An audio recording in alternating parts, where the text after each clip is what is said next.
Okay, now we go live. It's just because I need to mute something and then I will live. Because it's like a 30 second behind. Okay. So I am going to share what you see here. It just takes 1 second to okay, mute there. Wow. All right, so thank you everybody. I think it's time to start. I'd like to thank everybody to join us once again to the online SPICE and the SPIN+X seminars.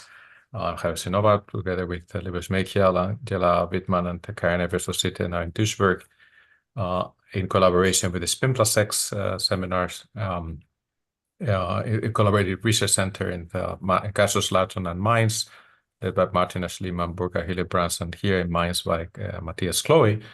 We organize these seminars every week on Wednesdays, as you all know. And please keep in mind that we still have, the schedule is fairly full for this month. I think even Jaroslav will do it in Valentine's Day. I'm not sure if I'll get chocolates for him that day or not. We'll have to see. But anyway, you can join us later on that. Let me introduce today, I guess he's woken up early to see us, our speaker, Youn Bai. Did I completely mispronounce your name, by the way? Yeah. Okay, how do you pronounce your name? Youn. Okay, Youn Bai. Okay, Close I'll enough. try to I didn't do it justice. I'm so sorry. But she's actually, I got to know her, she a beautiful talk actually recently in a conference, and I asked her to share with us in the larger, broader community. She's now been a few years in Cornell University, where she's doing fantastic spectroscopy and advanced developments of 2D materials, magnetic materials in particular, exploring spin-folding and Magnon-exciton couplings and dynamical phases within these systems, and particularly utilizing these symmetries to design new functionalities within these materials. She has quite a few awards here she's part of a MERSEC Fellow in the Columbia University, the Edmonds Gelize Award, the Catalyst Great Student Award from Malcolm Rian Fellowship, and several others that I'm going to not mention so many. And with this, I would like to give you the floor, and then we will mute ourselves here.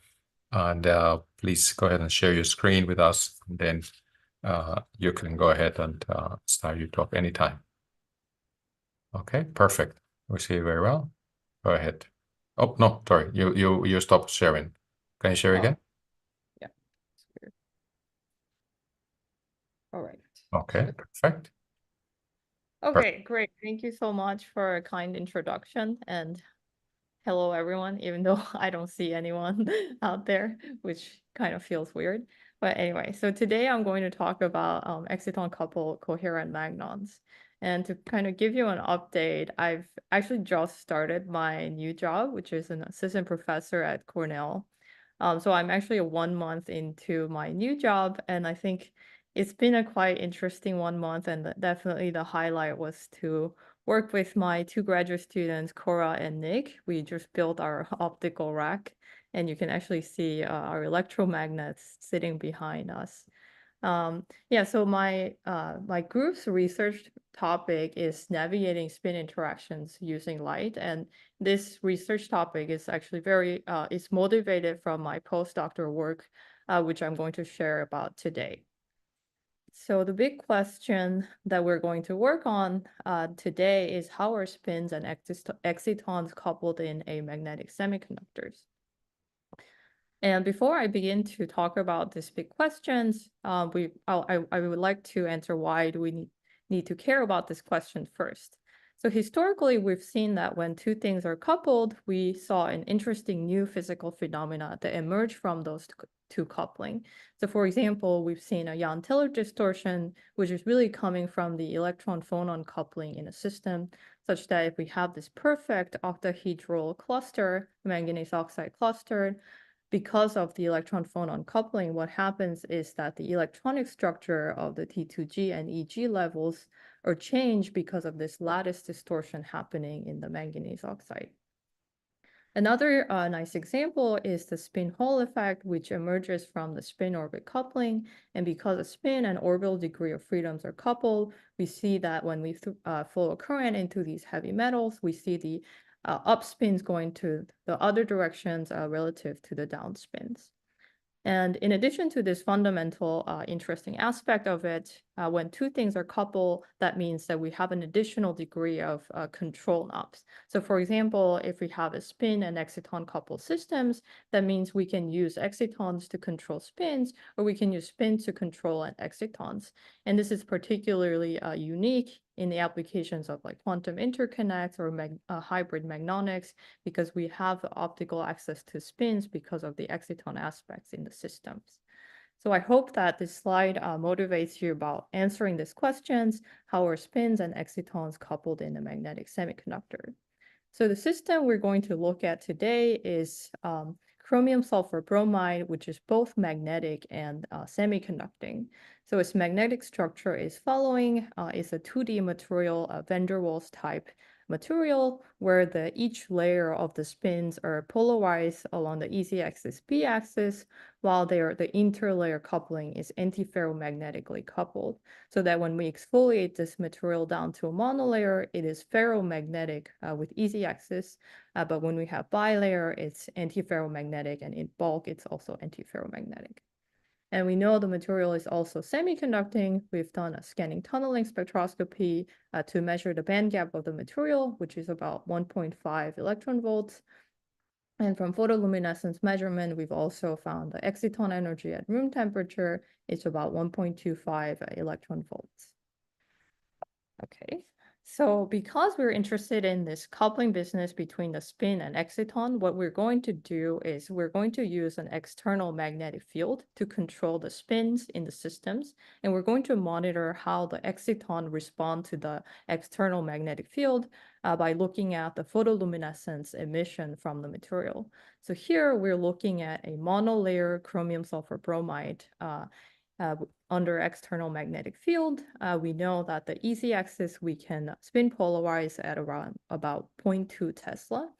And because we have a monolayer system actually here, so when we apply the external magnetic field, all we're doing is changing the spin direction from one axis to the other axis.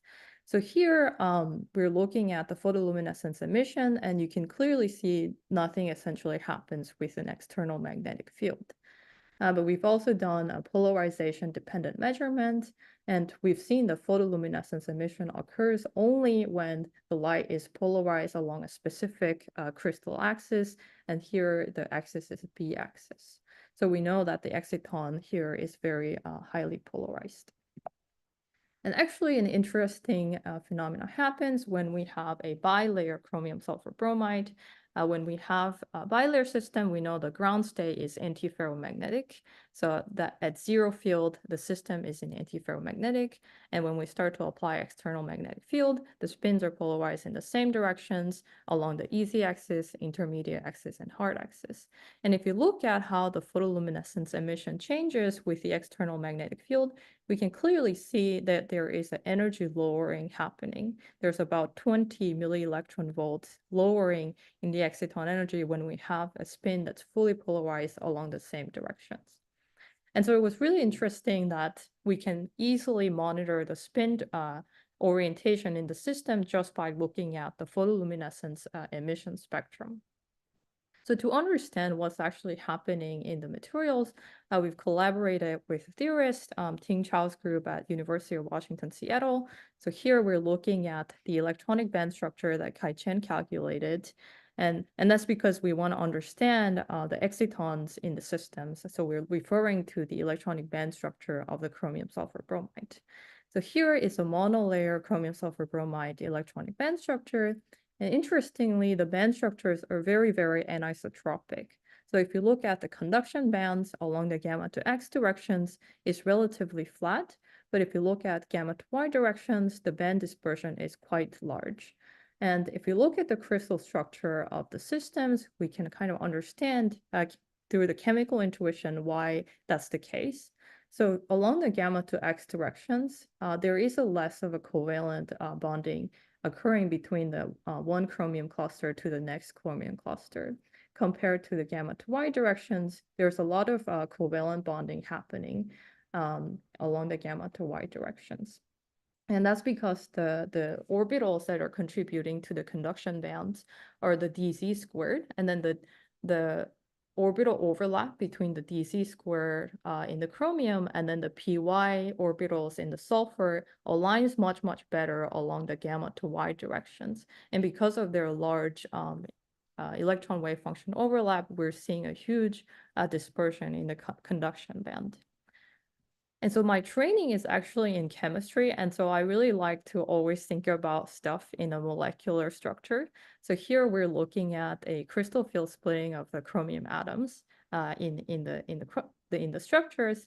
And so if we were to have actually a perfect octahedral structure with 6 sulfur, then we would have an octahedral symmetry group, and it will refer to these T2G and EG splittings crystal field structures. But when we actually have chromium sulfur bromide, where 2 of these sulfur atoms are now replaced with the bromine atoms, what happens is that this perfect octahedral structure actually starts to distort, where the sulfur along the Y directions are now bented.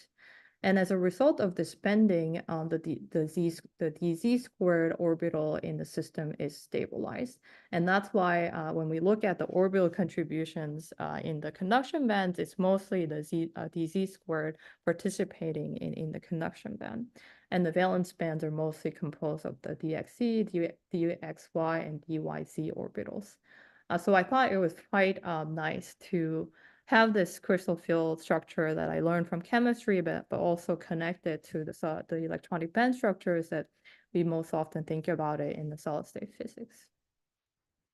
Oh, and then we've recently submitted this perspective paper. I think it should be published soon. And if you're interested more in my work, please refer to this perspective article. Okay, so coming back to the band structures, we know that along the gamma to Y directions, the conduction band is highly dispersive. And as a result, we were seeing this very highly polarized absorbance and photoluminescence behavior in the system. And that's really largely coming from the electronic band structure in the systems. The electron likes to get delocalized along the more dispersive band directions. So if you're looking at, here we're looking at the real space picture of the exciton. And you can see that electrons like to delocalize along the B-axis compared to the A-axis. Okay. All right, so far we've been just looking at the electronic band structure in the chromium sulfur bromide and understand the excitons, not really thinking about the magnetic structure in the systems. And in the monolayer, that's because the spin is polarized along the one directions and there isn't really a next layer to think about it. So Ting's group also conducted this calculation, the band structure calculation when the system is antiferromagnetic versus the ferromagnetic. And here you can clearly see that the valence band does not change that much, but the conduction band minimum at the gamma point is actually changing significantly. And in addition to this energy lowering that's happening in the conduction band, there's also more bands appearing. So here you're seeing 2 bands in the conduction bands coming from having 2 chromium atoms per unit cells. But here, instead of 2 bands here, you're now seeing 4 bands in the ferromagnetic electronic band structure in chromium sulfur bromide. So to understand this, we're going to briefly look at the real space image of the excitons, and then I'll go into the mechanism behind this hybridization happening here. So in the real space picture, in the antiferromagnetic state, what's happening is that the electron and hole are localized into one of the layers. So in the picture, I'm showing that it's localized in spins pointing left directions, but in reality, it doesn't matter. It can be on the pointing the other directions, but the important thing is that they do not tunnel to the next layer. But when we have a ferromagnetic spin state, what actually happens is that you can see the electron, while we're fixing the hole to one layer, we can see the electron density can tunnel through the next layers. And because of this electron delocalization happening to the other layer, what happens to the exciton energy is that it's lowered about 20 millielectron volts, as we saw in this photoluminescence experiment. And I like to also refer to the particle in a box kind of pictures. So the exciton was confined in a smaller box in the antiferromagnetic states, but now that the box becomes larger, now that they're delocalized, we're essentially seeing the lowering of the exciton energies. So to really understand what's happening is, once again, we refer back to the electronic band structure of the systems. So what happens is that we saw that both the valence band and the conduction band are composed of the d orbitals in the chromium atoms, and meaning that they are both spin polarized along the same directions.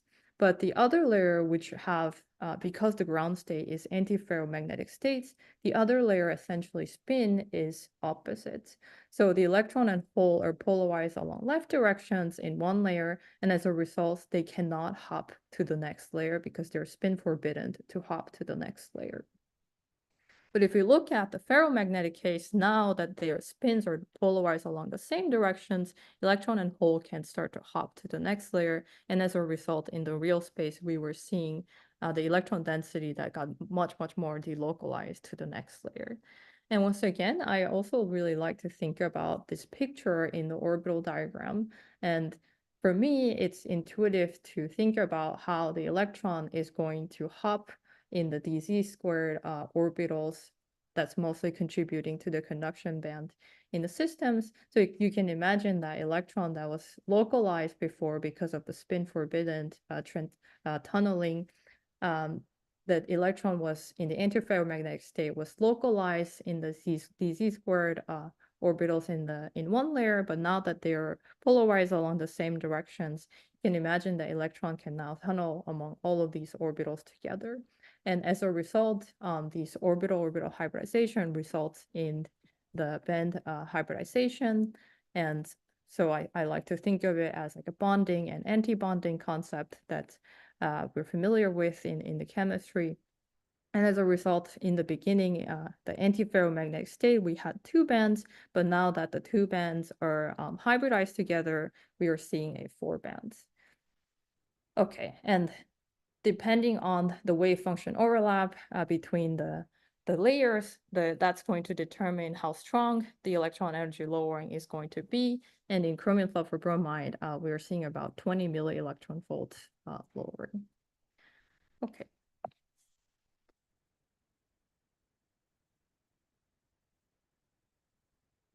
All right, so far we've been looking at how the static spin and the exciton in the system are coupled, and I think this cartoon really summarizes well that in the antiferromagnetic state, everything is localized to one layer, but in ferromagnetic, the spin allowed tunneling lets you have this delocalized exciton. And so I've been spending a lot of time looking at the Magnon and exciton coupling in chromium sulfur bromide, which essentially stems from the spin exciton coupling that I spent a lot of time explaining. So here, from now on, we're going to look at how the dynamic spin, or also called as magnons, is coupled to the exciton in the system. So in order to understand how the Magnon energy is in chromium sulfur bromide, we're going to first look at the magnetic structures. And briefly, we've already seen that it has a triaxial magnetic axis there's an easy axis along the B axis and intermediate and hard axis along the A and C axis in the chromium sulfur bromide.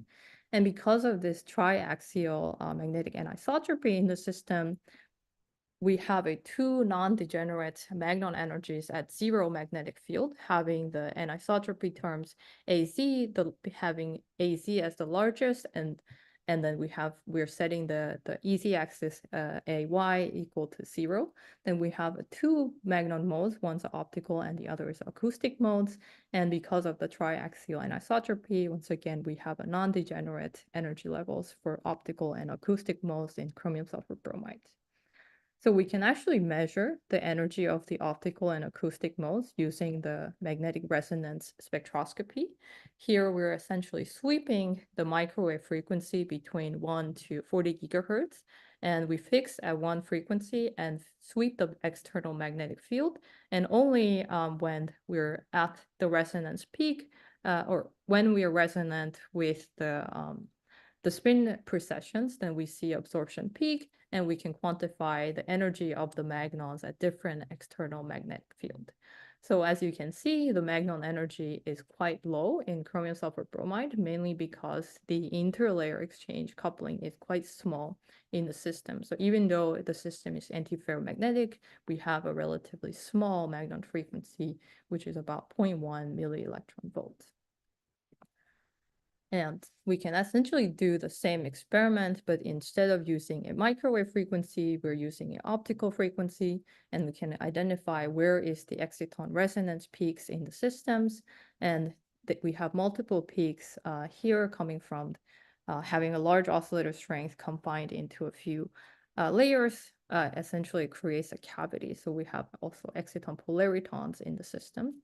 And the exciton polariton energy levels are about 1.2 to 1.3 electron volts. Okay, so we've looked at the magnons and exciton energy separately, but we're really interested in their coupling. So in order to see the coupled systems, we need to have them at the same time. And so my background is in ultra-fast spectroscopy, and I've seen that a lot of work that shows the coherent spin wave excitations from optical pump. And so I've also naively thought, okay, we can probably do the same thing in the system. And what we're essentially doing here is we're launching the coherent spin waves using a very fast short pulse in the optical pulse, the pump pulse. And assuming that we've launched the coherent spin waves in the systems, we're going to monitor how the exciton energy respond to the spin wave dynamics in the systems. So the probe is essentially used to monitor the exciton response. All right, so we're doing a time-resolved pump probe spectroscopy, and essentially assuming that pump efficiently launches the coherent spin waves in the systems, we're going to set probe at different time delays with respect to the pump and see how the spins are dynamically processing in the system. So when we do this relatively simple experiment, we see these beautiful oscillations. And so actually, I think my enthusiasm level kind of goes down because I've been talking about this many, many times. But still, I think it's really exciting to see these very, very beautiful oscillations from a relatively simple experiment. And when we take a Fourier transform of these coherent oscillations that we see in the systems, the frequency exactly matches with the magnon frequency that we've separately measured from the magnetic resonance spectroscopy. So we know that we're optically measuring the coherent spin waves in the systems. And then the question now then becomes like, what is this data really telling us about the exciton energy change? And so we're going to look at the data a little bit closely. So I would like to zoom in to this cartoon picture of the spin precession. And you can see that between the layers, when the spins are precessing, the canting angle between the layer is changing in time. So we see that when at time 0, assuming that they are all anti-parallel, compared to the after certain delays, we have more canting angle between the two layers. And we know from the static spin picture that whenever we have the most parallel component in the systems, we have the most lowering of the exciton energies. So you can imagine that in this spin precession picture, what will happen is that when we have the spins that are most anti-parallel, then we will have electron and hole localized to the one layer, versus when we have the spins, the most parallel component in the systems, then you can imagine the electron is now most delocalized to the next layer. And as a result, the exciton energy is going to be the smallest compared to when they're most anti-parallel. And so I realize I skipped a couple of slides, but essentially you can imagine that the exciton energy is being modulated at each of these different time delays. And we're And because we're taking a reference spectrum with a pump off, you can imagine that the largest response is going to exist around the exciton peaks. And so if you refer back to this data, then we see this pi phase shift exactly at the exciton peaks. And that's essentially coming from these exciton peaks are being modulated because of the spin precession in the systems. So this pi phase flip in this spectra really represents that we are essentially monitoring the exciton energy peaks shifting in time domain. Okay. All right, so we can quantify how much of the exciton energy is being modulated by the magnons in the system. And so we know the magnon energy is about 0.1 millielectron volts, and the induced exciton energy change is actually about 4 to 5 millielectron volts. And so this quantitative measurement alone also supports this large coupling between exciton and magnon, because if they're completely separate entity, then if we have 0.1 millielectron volt in the systems, then we should expect to see only 0.1 millielectron volt change. But we're seeing about 40 to 50 times larger change in the exciton. And we can do this measurement down to bilayer systems. And as you saw in the cartoon picture, because the exciton energy is very sensitive to the interlayer spin coupling, we need to have at least a bilayer of the systems, and we can quantify both the amount of energy that's changed and also the frequency, resolve the two magnon frequency down to the bilayer system. Okay, so hopefully I've convinced you that there is both spin and exciton coupling, as well as magnon and exciton coupling. And I think these cartoon pictures once again summarize the phenomena pretty well. And I would like to also talk about how unique the spin exciton and magnet exciton coupling is in chromium sulfur bromide, because we've also seen a lot of other 2D magnetic semiconductors and insulators in the literatures, and I wanted to kind of compare how do they compare to the chromium sulfur bromides. So here we're looking at chromium triiodide, which has a similar magnetic structure like chromium sulfur bromide, except it's a uniaxial with an out of plane spin anisotropy, but it's also layer polarized, just like chromium sulfur bromide. And we're going to also look at the nickel phosphor sulfide, which have the intralayer antiferromagnetic coupling compared to the chromium sulfur bromide and chromium triiodide. The spins within the plane is actually antiferromagnetic in the nickel phosphor sulfide. So if we look at the key data that we were looking at for chromium sulfur bromide, which was how does the photoluminescence respond to the external magnetic field, we can see that for chromium triiodide, that even when the spins are in whether it's antiferromagnetic state or ferromagnetic state pointing down or up, the exciton energy does not change at all. And for nickel phosphor sulfide, you can also see that because it's the intralayer antiferromagnetic systems, we need to apply a lot more magnetic field to spin polarize along to the same directions. And so even until when we apply magnetic field up to 10 and 14 Tesla, the exciton energy of the nickel phosphor sulfide has a very small change, about 1 millielectron volts in the system. And so I thought it was really interesting that we don't see this in any other systems, but we see in chromium sulfur bromide. And as I was talking about the electronic band structures, I also wanted to look at how their electronic band structures compared to the chromium sulfur bromide. So we know that huge covalent bonding behavior along the gamma to Y directions creates this large dispersion in the conduction band for chromium sulfur bromide. But for nickel phosphor sulfide and chromium triiodide, you can see that both conduction and valence bands are relatively flat compared to the chromium sulfur bromide. And I was, again, looking at the cluster of the nickel phosphor sulfide and chromium triiodide. And what I found out was that the energy difference between the metal and ligand in the in both of the systems are quite large, and the geometry of the bonding between the metal and ligand is also not as great as the chromium sulfur bromide. And so as a result, that the lack of covalent bonding features that we saw in this nickel phosphorus sulfide and chromium triiodide really creates this relatively flat band dispersion. And what that means for the excitons in real space picture is that they have a relatively small exciton size. So we saw that chromium sulfur bromide, the electrons is still delocalized over about 20 chromium atoms. And that results in about 10 nanometer exciton radius. But for chromium triiodide and nickel phosphorus sulfide, they only extend over a few chromium atoms and nickel atoms. And I believe that this having this very delocalized 1EA-like exciton is very, very important to have this kind of spin exciton and Magnon-exciton coupling that I discussed about for chromium sulfur bromide.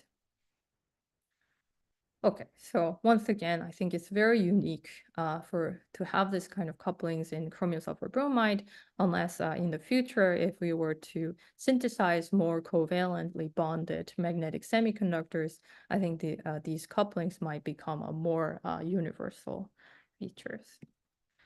Okay, so because of this nice coupling between spin exciton and magnon-exciton coupling in chromium sulfur bromide, we can also easily look at how the coherent magnons that we optically excited are propagating in space and time.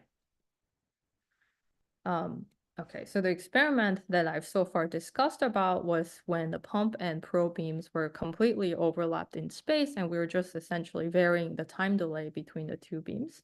But instead, to look at how the coherent spin waves are propagating in space, we can displace our probe beams in certain distance away from pump beam and essentially monitor how the waves are propagating in space, just like dropping a pebble in a pond. So when we do that, so we've preferentially located our probe beam along the two different crystallographic axes, and we can essentially measure how the exciton energy response changes at that location. And when the pump and probe are completely overlapped, we see the spin wave signal at time zeros. But when we displace our probe beam about 2 micrometers away from it, then it takes these waves some time to get to this point. And as a result, only after certain time delays, we see the coherent oscillation in the exciton energies. So using this kind of analysis, what we can essentially do is quantify how fast these waves are propagating and what's their coherence length and time in the systems. So we've quantified it for both of the modes, the acoustic and optical modes, and we were pretty happy that they have relatively long coherence length and coherence time, but we were also quite surprised that their group velocity was relatively high, 3 and 1 kilometers per second. And we saw this really nice follow-up work from the Ornstein group at Berkeley.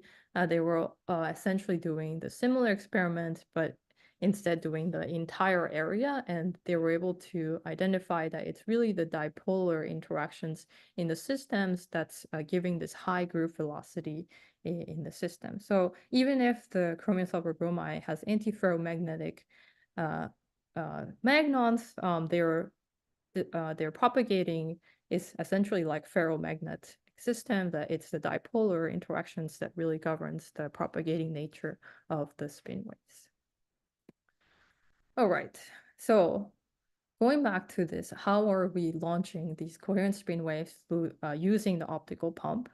I was interested that a lot of the literatures in the past were assigning that it's the really fast optical pump pulse that demagnetizes some part of the systems that launches the coherent spin waves. And I wanted to essentially confirm, is that also happening in the chromium sulfur bromide? And so instead, we're doing a full scanning, and instead of just looking at the exciton energy response, we're also looking at how the magnetic moment is changing spatially. So we're doing a time and space resolve magneto-optical curve effect measurement in chromium sulfur bromide. And I thought it was pretty surprising that we were seeing this transient magnetization map at about 20 picosecond and about 100 picoseconds. And essentially here we are seeing this dipolar features that's emerging from the photoexcitations creating this transverse lattice displacement. And the theory also supports, or the calculation from the Kashen's group also supports this pretty well. And at about 100 picoseconds, we are seeing this quadrupolar features that's emerging from the photoexcitation, creating longitudinal lattice displacements in the system. And what's kind of unique in the system is that these there is a time decays in this transient magnetization map. So this dipolar features quickly disappears, whereas this quadrupolar features is very long-lived. And we were essentially we were also essentially seeing in our data that there's also an interference pattern when pump and probe are exactly overlapped, and also when they're displaced at a certain distance away from it.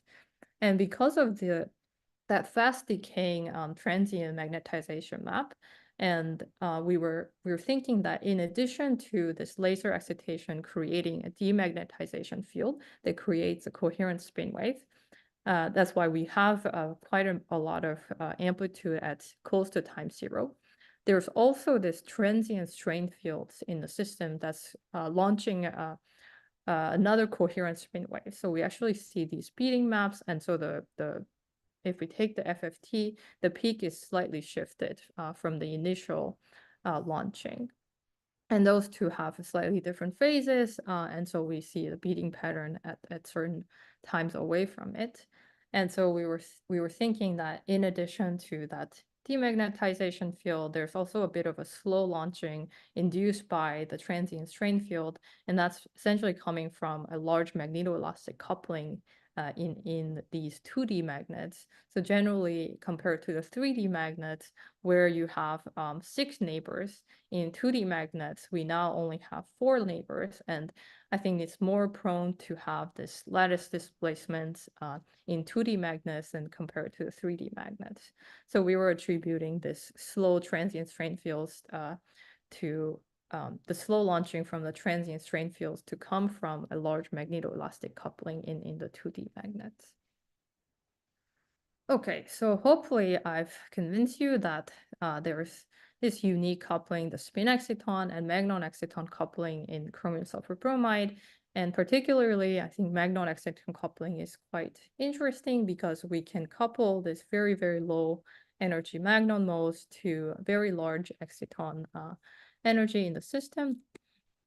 And we've looked at how these spin waves are propagating in space and time making use of the exciton energy sensing of the spin wave propagation. And we've also seen how there may be 2 different launching that are time spaced in the system. One's coming from the demagnetization field, and another is coming from these transient strain fields in the system. And with that, I would like to thank all the people who contributed to this work. It has been a very, very collaborative work, and I've learned so much from all of these people. And I've also put my small group picture. I'm really excited to have it grown like my collaborators and my advisors group. Yeah, I think thanks for having me today, and Thanks. I'd be happy to take any questions. Thanks a lot. So now we are up for questions. Please raise your hand if you have some questions for the speaker. Okay, I think 1 second. I think I'll promote. Well, I should have promoted earlier, Matthias Weiler here. We'll take a second to come up online. Yeah, it's coming in. So Matthias, go ahead and unmute yourself and ask your question. Yes, thank you for the great talk. I have one question to this Magnon propagation, because I didn't quite get it. Can you tell from these experiments what the wavelengths or the K vector is of the Magnons that you're exciting? Yes, they're pretty small. So we're close to gamma points. So they're in like 2 micrometer. Yeah, 2 to 3 micrometer length scale. So the wavelength is 2 to 3 micrometer. Yeah, And right. what is setting the wavelengths of the magnons that you're exciting?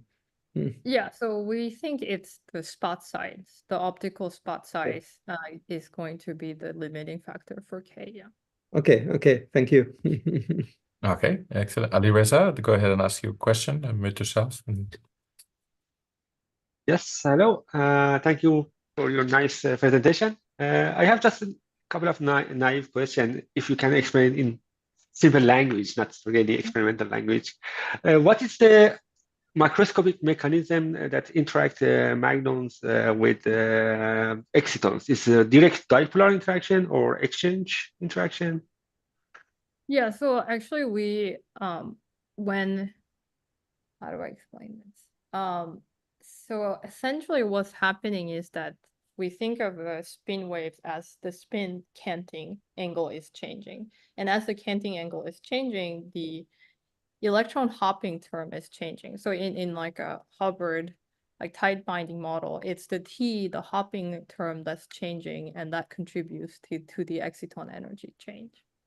And then this only leads to Magnon-exciton scattering and not hybridization, probably? Right. So they cannot be hybridized because their Yes. energy very different. way too high. So I'm not sure if you're familiar with electron phonon coupling. So phonon also It's a similar that. It's very similar. Yeah, it's a perturbative region. Okay. No, thank you. Yeah. Excellent. Shen, Shen Wai, go ahead and ask your question. If you can mute yourself, yeah? Yeah, okay. Yeah. So thanks for the nice talk. I have a question regarding when you talk about, you use 2 layers as the representative system because it's antiferromagnetic. And you say the exciton energy will be decreased by around 20 milli-electron volts in the ferromagnetic states. I'm wondering for the monolayer, this it should be ferromagnetic. Mm-hmm. And do we see this exciton energy decrease without applying field? No. So even if you apply field along A, B, C axis, it's essentially changing spin from here to here to like here. It does not change the exciton energy. Because the exciton energy that we are seeing is coming from the interlayer spin interactions. And in the ferromagnet, where everything is intralayer spin, we don't see any changes. Okay. Yeah. And so in the second part, you mentioned the Magnon energy. Also, I think it's for the double layer system. And I'm wondering, it's the energy should be similar for a bulk system because you measure up to like 7 or 5 monolayer, but for a bulk system, for like 100 nanometer or micrometer, it's I would expect it's similar. Yeah, exactly. They are similar. Yeah. Okay, thank you. Igor, go ahead and ask your question. Thank you. First of all, I'd like to ask you what is the temperature of transition in all these systems? Because before speculating about mechanisms, we have to be sure that your excitations do not destroy magnetic order and so on. So could you compare transition temperature and corresponding energy which you pump in the samples? Yeah, so the transition temperature, the Néel temperature is about 135 Kelvin. And all the experiments that I talked about is happening at 4 Kelvin. So the pump excitation will locally heat up the spot, but it won't completely destroy the system. It will transiently demagnetize the spot underneath the optical pump, but it recovers. So this means that the delay should give time to your system to come back to magnetic state, right? Yeah. And this means that actually we can estimate from your experiments how much time required for system to come back to magnetic state, right? Yeah, yeah. Wonderful.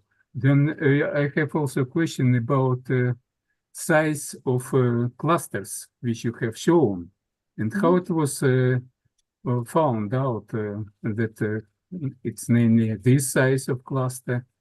Is it calculations or you can do it experimentally? So the sample size are like hundreds of micrometer, but are you asking what's the size of unit cell?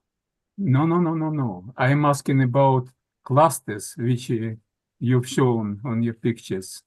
Oh, so it's not it's a cluster within the crystal structure. Yes, So yes, exactly. we're dealing with the single crystal, but the cluster size, I mean, we have a crystal structure, so we can estimate the size. But I don't understand how. Could you share this knowledge? Well, it's right. Let me see. Going back to. No, it was before. So this is the crystal structure of the, looking at one axis. So you're asking like how big would be like this size, and we know the ABC bond length, so we could. So this is not a cluster system. This is actually atomic, yeah, solid state crystal structure of the system. Okay, well, I think because I went back to the molecular cluster, I might have confused you there. Okay, She started talking about the molecules, but yeah. looking at the 2D crystals. So yeah. Okay, it should be discussed separately. Thank you. Okay. Well, I don't see any more questions. Let me stop for a second here the streaming. Okay, and the streaming, there you go.